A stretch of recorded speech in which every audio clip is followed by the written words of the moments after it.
Which of the following Newman structures represents the skeletal structure shown below?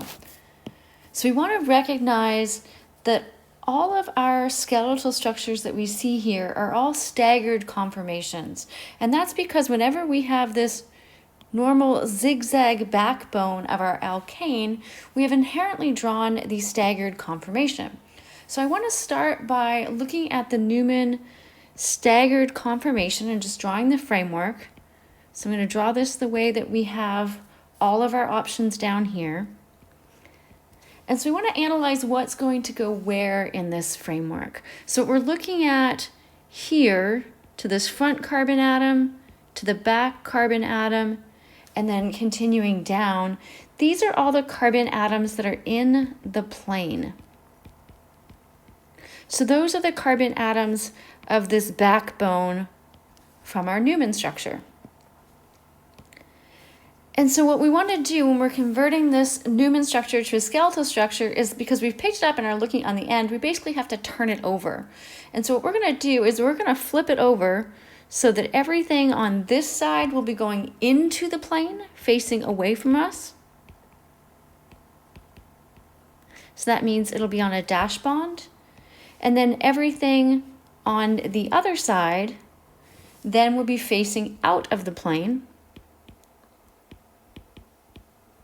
And we would put that on a wedge bond. So it'd be coming out and facing us.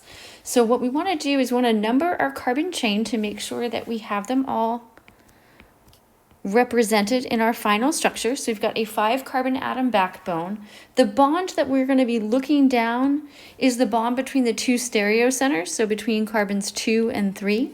So carbon 2 would be the front carbon, carbon 3 would be the back carbon. So let's go ahead and draw a framework.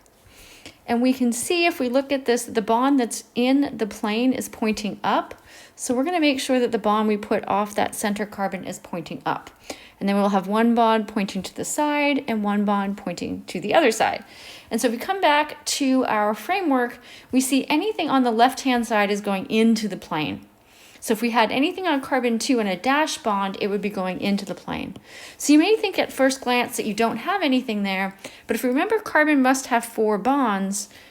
The 4th bond that we're not seeing is a hydrogen atom. So we have a hydrogen atom on the left-hand side on that front carbon atom, and that front carbon atom is carbon 2.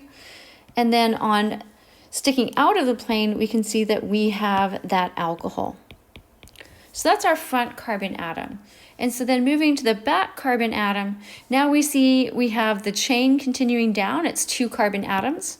So we can go ahead and add those 2 carbon atoms. Okay, so carbon 3, the back carbon, is represented by that circle. And then we have 4, 5. Okay, carbon 1 is the methyl group. So we'll go ahead and make sure we have that drawn in. So you can see our backbone. We do have a 4th bond on carbon 3 that it's not explicitly shown. So we know that that is a hydrogen. And in this case, it must be sticking out of the plane. So we determine that this is sticking out of the plane by seeing that we've already got 2 bonds in the plane and one going away from us, so the other one must be sticking out at us. This bond on carbon 3, it might be good to remind ourselves that that is a methyl group. So now we can go ahead and say we know the methyl group is facing away from us, so that's going to be on the left. The hydrogen sticking out at us will be on the right. And so if we take a look at our options down here, they're all staggered, and we can see that it looks like it's matching option C.